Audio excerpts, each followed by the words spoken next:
কিন্তু আমি দেখতে পাচ্ছি গরম গরম তেলে কিন্তু কাঠি ভাজা তৈরি হচ্ছে। দেখো কত সুন্দর এই মেশিনটা কিন্তু ঘোরানোর পরও একটা এক্সপিরিয়েন্স লাগে, তাই তো?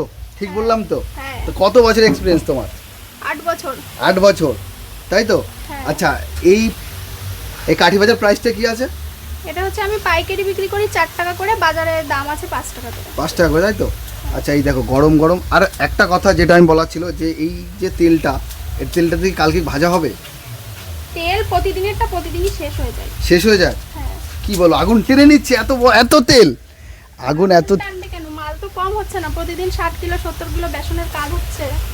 আচ্ছা, বেসনই টেনে নিচ্ছে, তাই তো? হ্যাঁ। আচ্ছা, এই দেখো, আর কত সুন্দর কিন্তু এইদিকে দাদা কিন্তু ভেজে রেডি করে ওই পাশে তৈরি হচ্ছে। আর এরপরে কিন্তু যাবে বিট নুন, তাই তো? হ্যাঁ। বিট নুন দিয়ে প্যাকেট হবে, তাই তো? হ্যাঁ। আচ্ছা, এক মানে ডজন হিসেবে বিক্রি হয়, যে 12খানা বা না, এরকম? 12 খানা না, একটা করে পিস দিয়ে 25টা এক জায়গা করে বান্ডিল করা হয়, সেই আচ্ছা। বান্ডিল হিসেবে বিক্রি হয়। আচ্ছা, 25টা এক বান্ডেল, তাই তো?